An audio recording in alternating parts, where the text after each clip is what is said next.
Okay, we left off on Yud Zayin Amud Beis.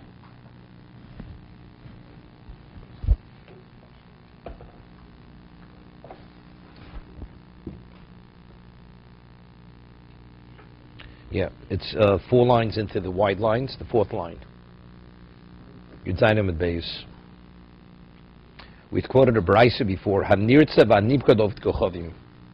A person who received it all through the air was somebody who was sold to a non-Jew. In ovid lo sabin v'lo sabas. If the master should die, he does not serve the son or the daughter. Nirtza dechsiv v'rotza adonis ozno b'martzeo v'avodo. Right, the master will put the hole through his ear with the awl, v'avodo lolam, and he will serve him forever, meaning till the Yovel. So what's avodo? Avodo lo aben v'lo sabas, neither. No, olam. We had earlier, a few pages back. Olam means olam moshel Yovel. That's what we needed. The pasuk v'shavel mishpachto, if you remember. There was a word. He returns to his family. What do we need that? Or said, because I would think olam means forever. Returns to his family. Olam means until Yovel. How do we know that a person is sold to a non-Jew? That if the master should die, he does not serve the son.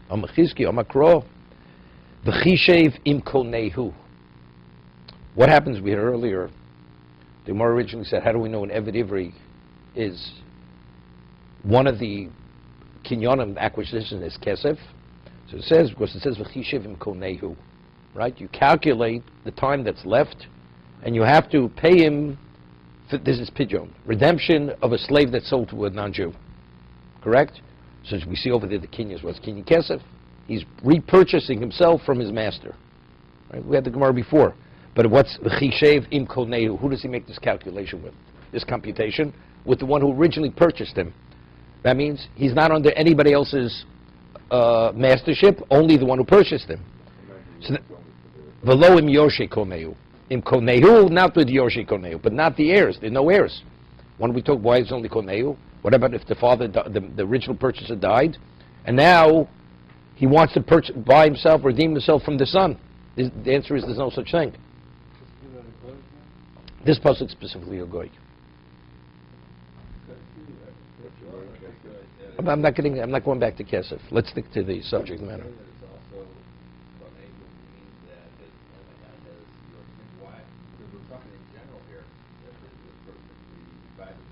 Let me predicate this. Person has a legal contract, drawn up by a lawyer. Then afterwards, the seller wants it back. He says, "Well, I understood this to mean that." It's irrelevant what you thought it meant. I received A+ for English. I have a PhD in English. But when the contracts are written in legalese, this is what it means. It's irrelevant what you think it means or what you want it to believe it means. When Chazal explained the Torah, koneo means the one who purchased him. That's what it means. He says, but why can't it mean his son, his grandson, his grandfather? It doesn't mean that.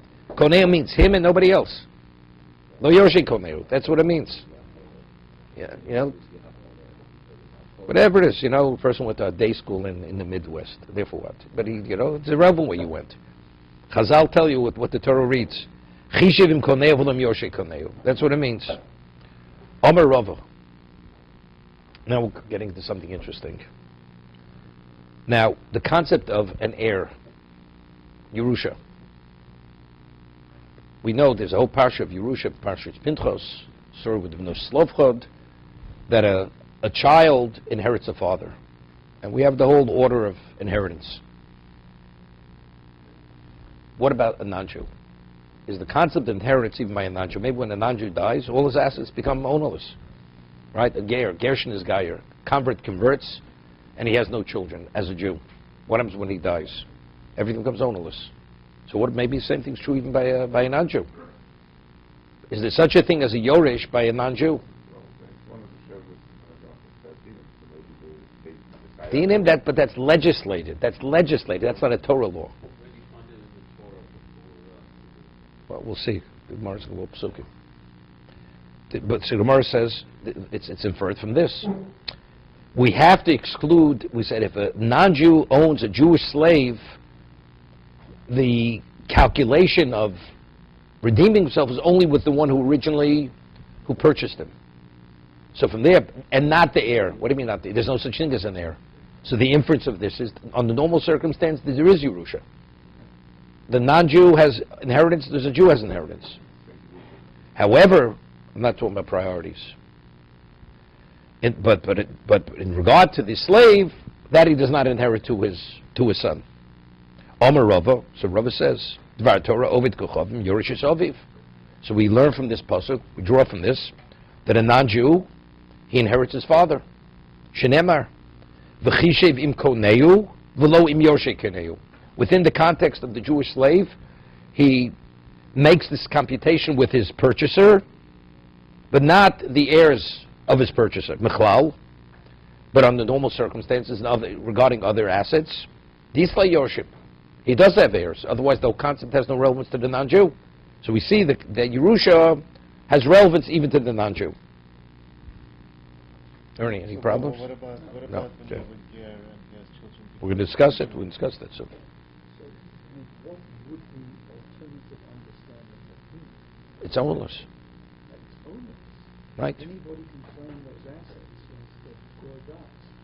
I'll give you an example. Is that what we would say if we didn't know this? Correct. This is on the Torah. For instance, there's a halacha. The Torah tells us that Eved Elo Chayus. A Canaanite slave has no pedigree. A non-Jew has pedigree. A Canaanite slave has no pedigree. Right? So let's say we had earlier that if given to an Eved Canaani on the condition, we had just had this in Sofim, on the condition that the master has no interest in it. Because the Gemara over there says that if Eved Canaani brings a Korban Pesach and he brings on his own behalf, on behalf of his master, and it's unclear whether the master told him to bring a sheep or a goat. So he says, and he doesn't recall what the master said, a sheep or a goat, so he brings two. He consecrates two, and he says, if my master wanted the goat, let the goat be the master's, and the sheep is mine. And if you wanted the sheep is mine, and the goat is my master's. Because you have to be counted before the shechita, you have to be included. So my question, where does a Eved can I get a sheep from? Mashkon Eved Kon Rabbo. Whatever belongs to the slave belongs to the master. So Mar says, speaking where the Roed, the shepherd, had given the sheep, or the species, to the slave on the condition that the master has no interest in it. Sure. Because the slave has the ability to acquire, but the moment he acquires it was given on a condition not. Okay? So I was... What a minors, what do you mean? A minor? I give a gift to a minor on the condition it doesn't transfer to your father. It never transfers to the father. You don't have to make such a condition. If you give a gift to a minor, the gift doesn't belong to the father. Only by a daughter. And the daughter is not simple. Daughter is not simple also. Because the Gemara says it's only earnings. Let's say a daughter inherits something. A daughter inherits a mother. Let's say has an inheritance for whatever it is. Does the inheritance go to the father? We'll have this in Bava Basra. The Gemara brings psukim. Something that she creates, that goes to the father. We speak of her handiwork, her earnings. This is not earnings. Something like a mitzvah. That would also, the Gemara speaks about. She comes upon a lost item and she acquires it. That goes to the father also. If it's a girl. If it's a boy, definitely. I'm giving this to you, young lady. But not earnings, because the right, the ability to work, that belongs to the father. A gift, definitely. Also, it's Gemara. Gemara says yes. Somebody could give a gift to a woman on the condition that her husband has no interest in it, cannot have any financial interest in it.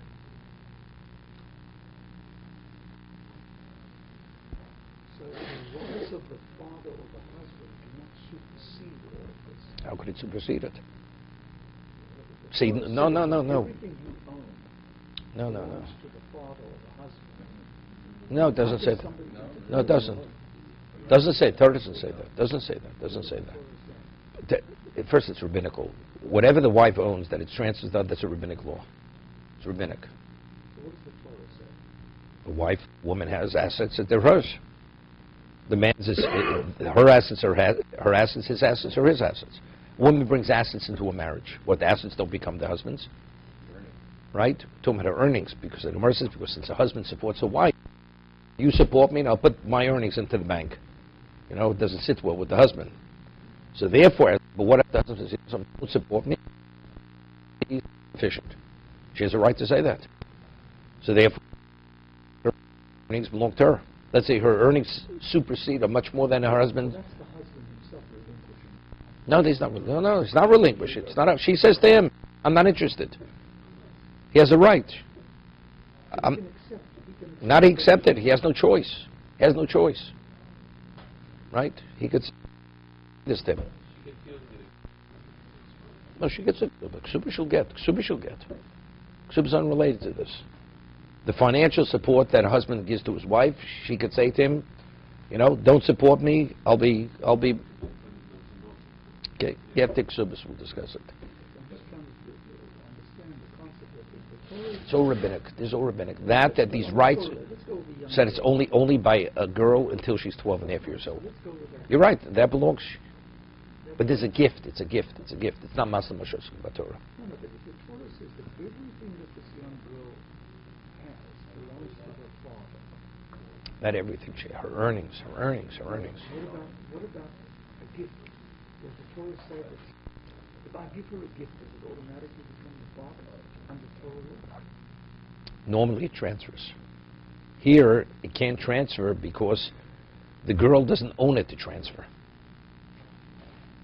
Understand? What? If you fully own something, then it transfers. You only own it for yourself, not for him. But that was the condition of the giver. It's a limited ownership. She cannot. Let's say I give something. The Gemara of Bas speaks. I give a person a gift that when he dies, it goes to a third party. So if he chooses to consume it in his lifetime, there's nothing left for the third party.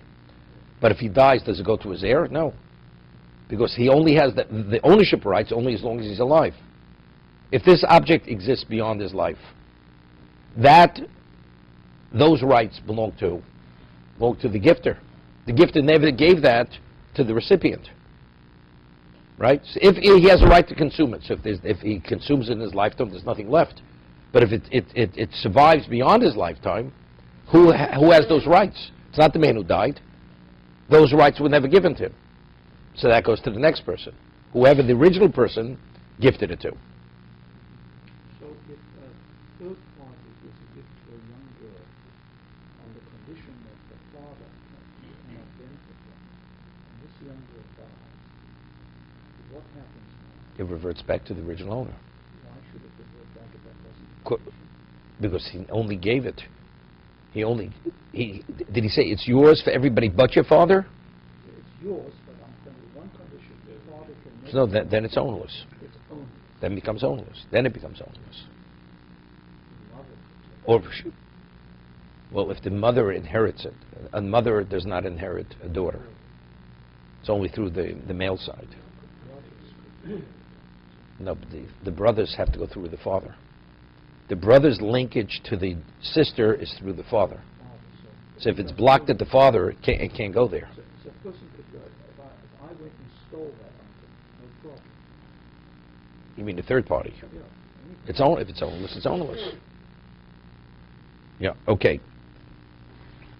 So we're saying from here we learn that a non-Jew has relevance to inheritance. Ovid kochovim chishim koneu v'lo im yorshi koneu m'chlal disle yorshi.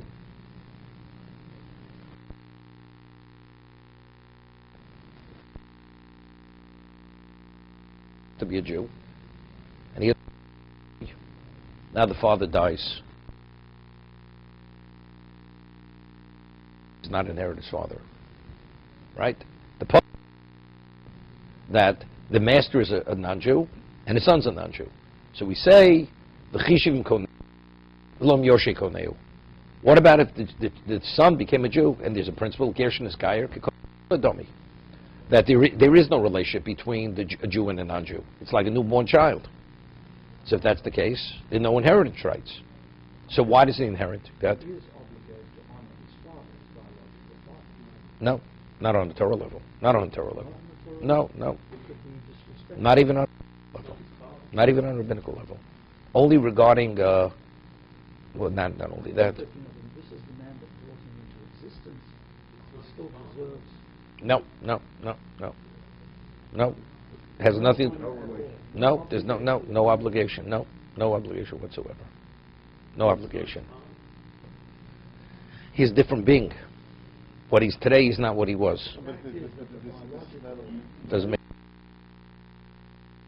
Without him, he would. It doesn't make. There's no chiv. There's no obligation. They incest. To clarify this point, it's not just father was a non-Jew, then the same would have found out. No, but initially he was a non-Jew. No. If a non-Jew... A second, wait.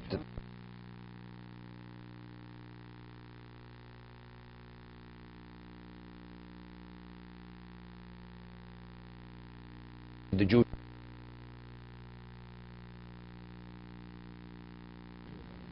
But basically he brought him to existence. Would say that he has an obligation. No. Whoever. Father's a non-Jew. It's not his father. Therefore what? Therefore, what does that have to do with this man? This man's no different than the post. What does that have to do with, again? The Torah says a Jew has to honor his father. Is this goy his father? It's not his father. So there's no basis for kibbutz. No, I'm talking about a non-Jew impregnates a Jewish woman, there's a child. Does that Jewish child have an obligation to honor that non-Jewish father? It's not his father. Right? You have a question? I have no question. Couldn't you say that Yaakov Avinu was worried about Not Yaakov, not Yaakov. kibbutz all those years that he spent in That's something else. First of all, Yitzchak. Whatever Yitzchak is, this is what Yaakov was. Esav accommodated his father, he did not. That's something else. Yaakov, at that stage in life, they were the same. Before Sinai, they were B'nai Noach. They were all B'nai Noach. Here we're talking about post-Sinai. This is post-Sinai. We're talking about post-Sinai. I understand. We're saying that as it relates to Goyim, No, I'm not saying a non-Jew doesn't have. First, there's no kibbutz avim is not one of Shev Mitzvah B'nai Noach. It's not one of the 7 Noahide laws, honoring a parent. I thought you said Yaakov was worried. No, because factually you did something which was something, even though it's not an obligation, but still he did something which was admirable. He accommodated his father, and he did not accommodate his father. So, but there's no mitzvah. Doesn't make a difference. Mitzvah related Doesn't make a to difference. Doesn't make a difference. First, he spent 22 years. Yosef was denied him for 22 years because he denied his parents 22 years of association, right? But we're saying there was no obligation. Even though there's no obligation. Firstly, the Ovos HaKadosh kept the Torah before it was given. No, it does make a difference. Does make a difference. Because they kept it, they behaved. Therefore, he's bound to that. Because they lived within that context. And one of the reasons given, the Ramban says, why did Rachel pass away before they returned? Because he was married to 2 sisters, and they kept the Torah before it was given in Eretz Yisrael. So let's go with Esau. Why is he given such?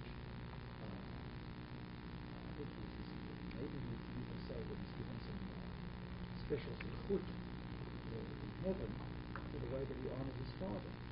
He wasn't doing anything. There was no obligation on him. There was no requirement for that.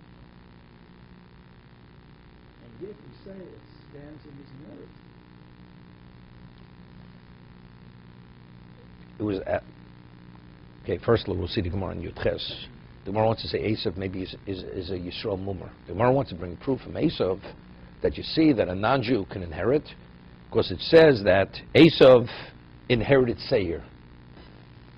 So Gemara says, you see, a non-Jew inherits. So Gemara says, no, maybe he was Yisrael Mumar. Maybe he has the status of a Jew, and he became an apostate. He was a Jew.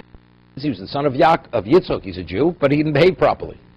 That's why. But a person who's a Gentile, not connected to the Avos, where do we see the laws of inheritance apply? More quotes the pasuk Lot. Lot wasn't from the progeny, and yet also we find the term. Gemara says no. Maybe the Torah only says that because out of respect for Avraham Avinu. Therefore, it gives him that special privilege to be able to inherit. But an ordinary Jew, non-Jew, where do we see they inherit?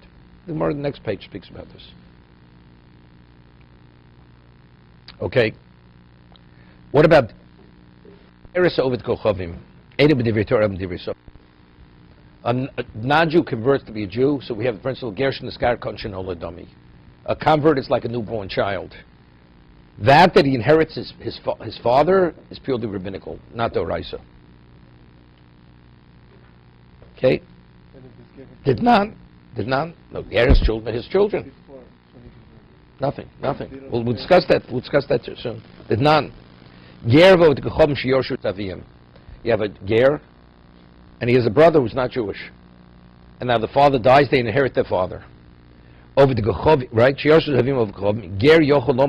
Now there's a problem. The father has idolatry. He has nesach. He has wine that he used for libation, so he touched the wine. So he told me the he receives as part of the estate the avodah zarah and the nesach. He's in the fixed. It's worthless to him. So he says to his brother, you know something?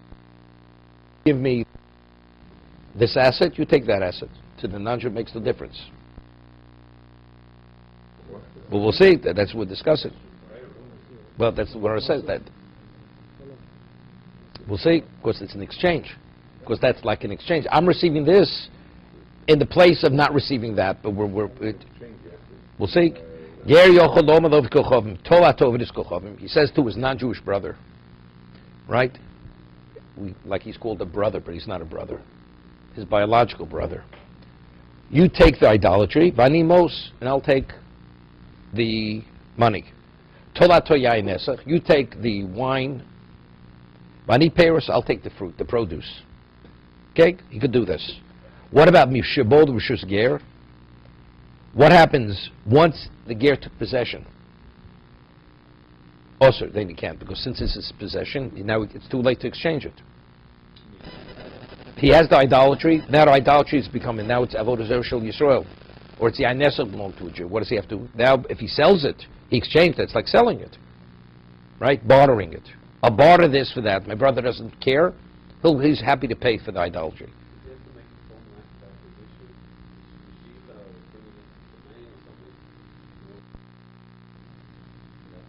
Well, they do. I mean, inheritance.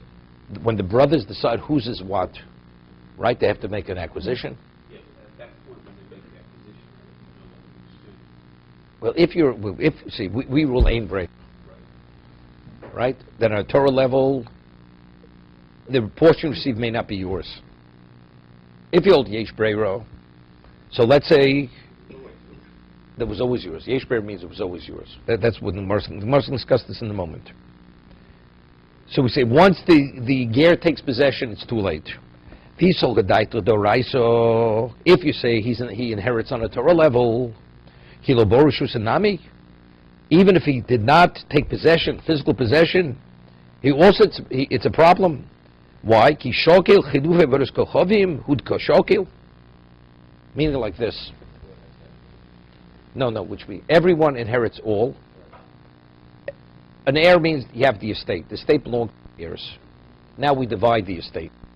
Two brothers, we divide the estate. Right? So the estate belongs to all of them. Now, when I take and his non-Jews take the other one, why is he allowing me to take this? Right?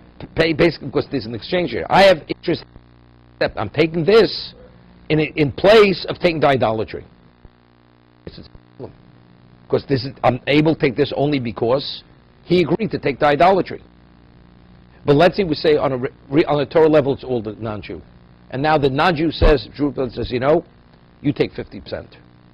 If a non-Jew has an estate and he chooses to take 50% of his estate and give it to a Jew as a gift, is he permitted to take it? Of course he's permitted to take it.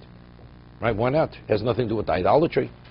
So that's what he's saying. If it would be on a Torah level, why is he getting the non-idolatry? Because his non-Jewish brother gave him the non-idolatry in place of the idolatry. So therefore, that's considered an exchange for the idolatry. That's called chilufei avodas kochavim. It's exchange. But elam j'rabbanan, it's all rabbinical. That the Jew inherits his non-Jewish father, it's rabbinical. Now it has nothing to do with it. It's not an exchange.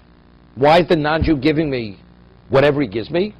It's unrelated to the idolatry. It's not an exchange. It's all his. On a Torah level, it's all the non-Jews. Rabbinically, he gives me 50%. But it's not an exchange. But let's say the non-Jewish brother happened to give him the idolatry, then it's too late. Because now when he gives it back, why is his non-Jewish brother giving him the non-idolatry? It's an exchange for what? For the idolatry that he's giving him. That's understood. He's not permitted to do this. Okay? So now the Gemara says, but why? If on a Torah level, a Jew does not inherit a non-Jew. Well, we're talking about Yad Akum Takifa. Yad Yisrael Takif. The Jewish Beis Din, they rule. That means he's bound by the Jewish law. That's what we're talking. Otherwise, you can tell him, look, I'm giving you nothing. Right? You forfeited your inheritance by becoming a Jew. He says, why? Interesting. Because we're concerned, what happens? Jew converts. Later he realizes financially it wasn't in his best interest to convert. You never realize he may revert back to his idolatrous ways. So we don't want there should be any degree of regret that he became a Jew. You say, you know something? You'll get the portion that you're supposed to get. Even as a Jew, for that reason, that he should not be chozul l'suri, he should not return back to his original ways. We say that when a person dies, a man dies, his estate automatically transfers to his heirs. They actually own it. The whole estate. The whole estate. They all own Correct. everything in the estate. Correct. Now they can agree among themselves how they Correct. But if a man dies, let's still suppose, I'm just going to suppose now that a Jew to inherit a non-Jewish father. Okay. So this man now has all these forbidden items, meat and milk. Idolatry. Everything. Now he's going to divide with his non-Jewish brother. Before the man dies, No, but I'm saying this. Everything belongs to both of them. well, no, before we get to that. It's like a partnership. No, before we get to that. The man dies, and now we're trying to mechanically transfer the estate to the brother. The estate is called Smith Estate. The Smith estate. So whoever belongs to the Smith family owns this estate. The Jewish brother cannot even take possession of these items. Correct? It doesn't even transfer. It does transfer, does transfer. How? It's a suri hana. Doesn't make a difference. Automatically, Torah transfers it. No. You can make an acquisition, but it transfers. I would have thought that, let's suppose 10% of the these forbidden items, that 10%, 100% of the 10% went to the non-Jewish brother, because the Jewish brother cannot take it. He can't make an acquisition on it, but he possesses it. He cannot possess it. He cannot own it at all. Zero. He cannot have any interest in it. So that the 10% automatically goes into the non-Jewish brother's hands, and now we're left with 90% of this. Okay. Now they I mean, you bring up a good point. There's an argument. What is Isur Hano? Is Isur Hano Eino Shelo, which means it's not possible to own something which is not permitted to benefit from? Or is Isur Eino B'Rishuso? You can't exercise your ownership rights because you can't benefit. You have intrinsic rights, but you cannot benefit from those rights. But you own it. You own it. No. No, it's a machlokus. It's an argument. It's an argument among Rishonim, what we're discussing right now. Okay? That's a big deal. No. That's what I'm saying. You bring up a good point. So if you're of the opinion that Israel Eino Birshuso, it's not in your possession, you can't exercise your rights, but you have intrinsic rights, Okay? So he has intrinsic rights in everything. Okay, so now when he divides, he's only receiving the other half in place of that. So that's the equivalent of an exchange. So even if he didn't take possession, it should be a problem. But if you say that the Torah says a Jew cannot have any intrinsic right in something he cannot benefit from, so only 90% of the estate transferred, the other 10% didn't transfer. No, no, no, no, no. No, no, no, no, no, you cannot. No, no, it's not yours. Person purchased and then somebody steals it from him. He's not a thief. The one who steals is not a thief. The Jew never owned it. Person goes and buys a McDonald's burger. McDonald's isn't synonymous? Okay. Okay, I've never read the menu. I couldn't tell you.